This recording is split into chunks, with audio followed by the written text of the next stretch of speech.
Bagaimana mereka jadi anak-anak yang sehat, kuat, semangat gitu ya. Engko nek kok yang sangune malah jajan wae bocah kuwi. Jenenge bocah. Artinya anak-anak SMP, SMA itu kan semego itu ya. Jadi salah satu keberhasilan pendidikan di pesantren itu adalah doanya orang tua. Ini penting Bapak Ibu dan harus kita fahami, kita yakini.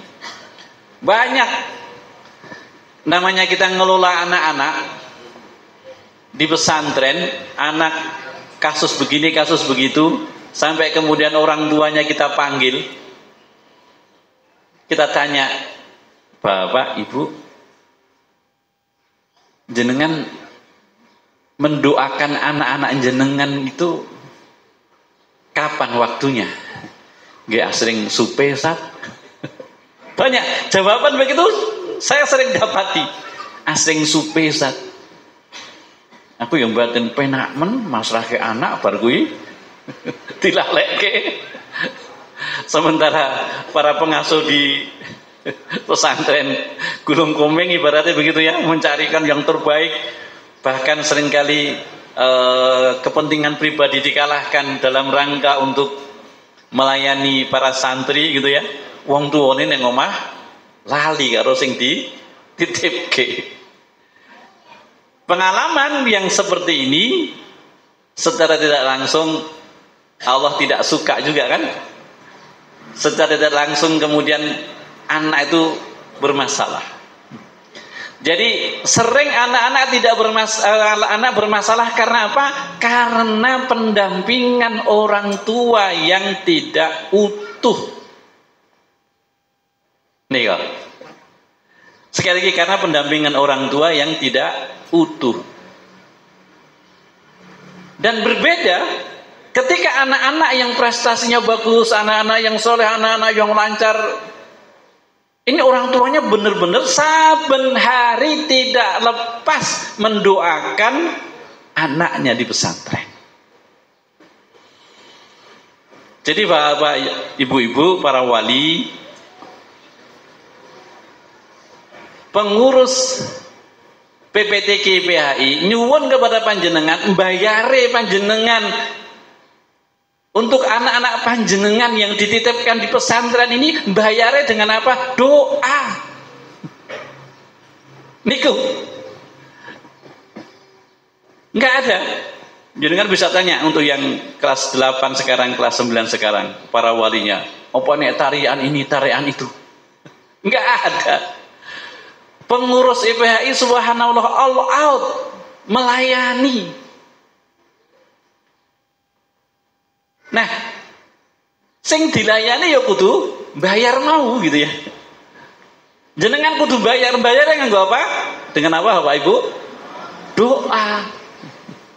Dadi nek jenengan ndongake putra-putrane di sini kok kelalen, ibarate jenengan dol tinuku ora bayar. Nek awake dhewe dol tinuku ora bayar kira-kira berkah mboten? Bu, Pak, berkah mboten? Ya ora berkah wong dol tinuku kok orang bayar. Nah, ini yang penting. Tapi walaupun sederhana, ini sangat penting. Dongake setiap saat tanpa pernah mengenal berhenti putra-putra panjenengan yang di pesantren ini.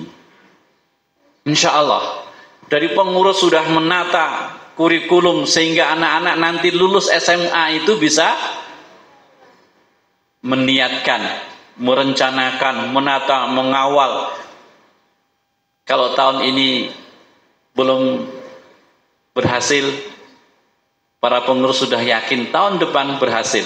Ketika mewisuda, nanti baik wisuda sekolah dan akan membuat rekor di sekolah yang bekerja sama dengan kita, SMA Muhammadiyah 6 Surakarta.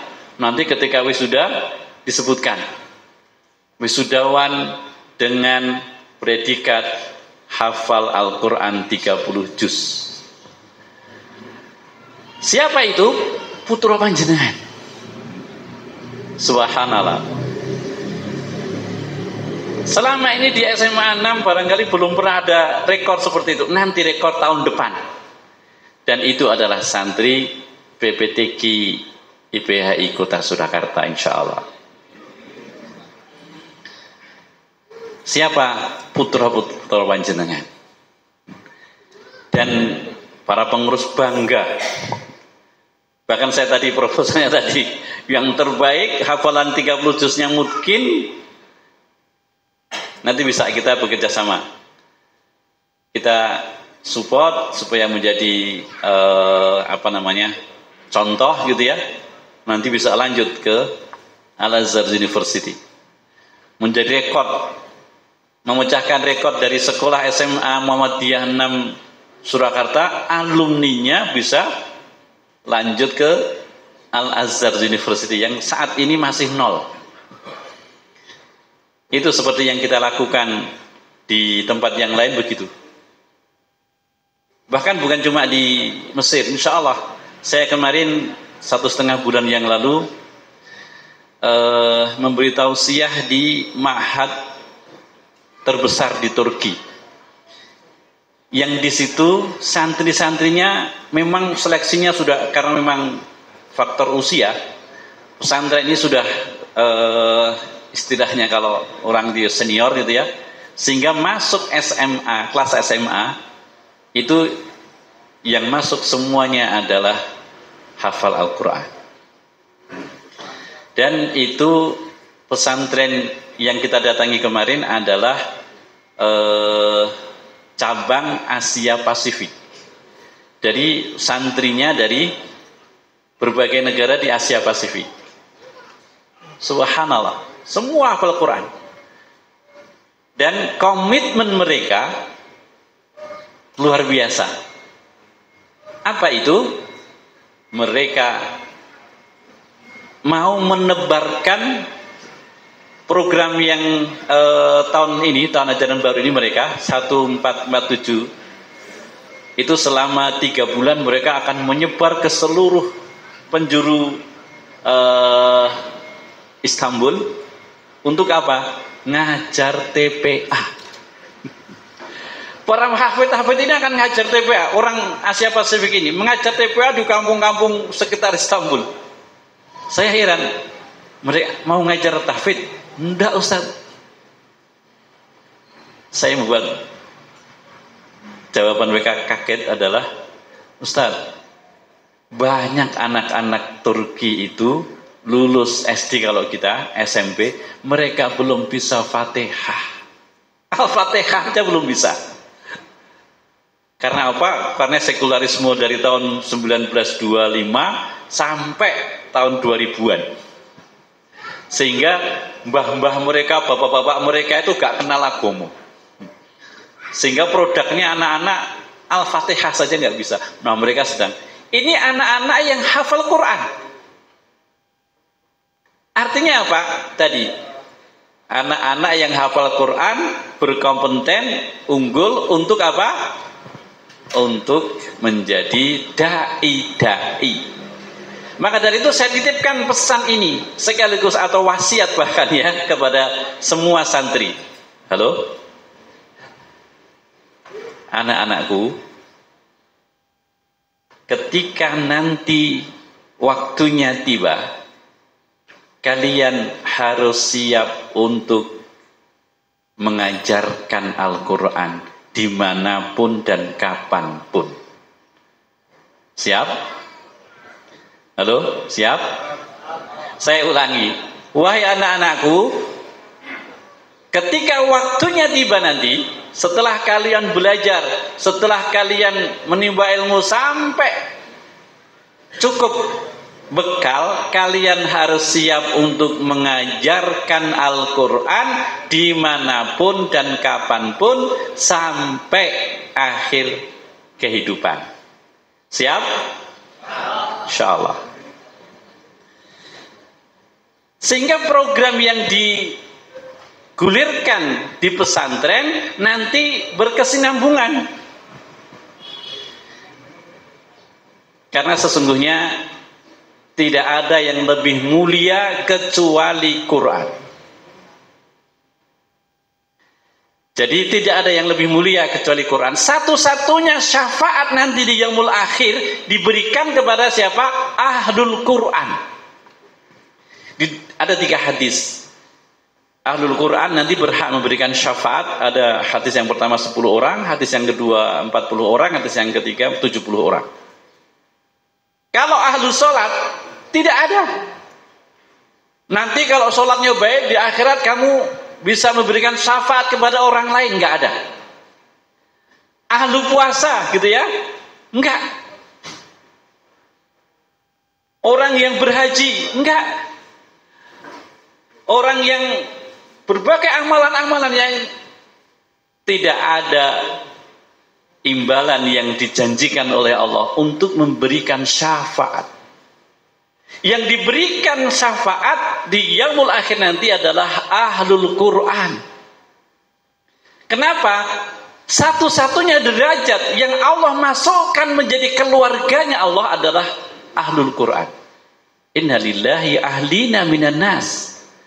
Rasulullah nanti kalau di hadapan para sahabat itu, ada orang-orang yang Allah ridho, Allah senang kepada mereka sehingga mereka dijadikan keluarganya Allah. Bayangkan keluarganya Allah. Subhanallah. Bukan sekedar sahabatnya, bukan hambanya, tapi keluarganya Allah. Maka ketika itu para sahabat bertanya, manhum, siapa mereka ya Rasul? Siapa mereka ya Rasul? Rasulullah kemudian menjawab, mereka itu adalah ahlul Quran, ahlullah wa khasatuhu. Orang-orang yang bersama Al-Quran, ahlil Quran, mereka adalah ahlullah, keluarganya Allah, wa khasatuhu, dan orang yang istimewa di antara mereka. Nah ini ada santri kita yang sekarang S2 di Al-Azhar ngambil tafsir hadis. Saya tanyakan kepada anak ini, apa makna dari wa khasatuhu itu?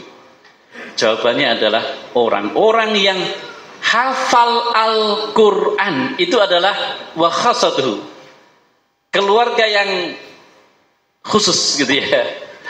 Subhanallah. Jadi anak-anakku semua, para ahlul Quran, terutama yang hafidhah, itu diistimewakan oleh Allah. Karena apa? Karena Qurannya.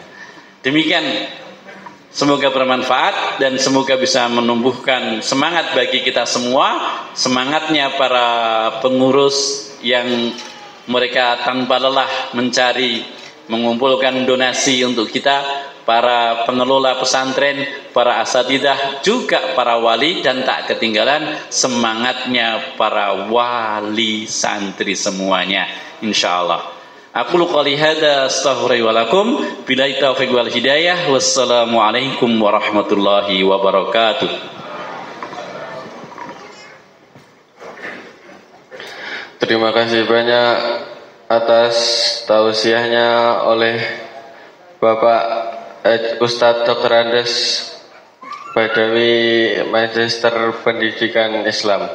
Acara selanjutnya adalah kajian Islam tentang menciptakan spirit hidup salimah dengan Al-Quran yang akan dibawakan oleh Ustadz Dr. Haji Sudarmadi Putra Azam, Manchester Pendidikan.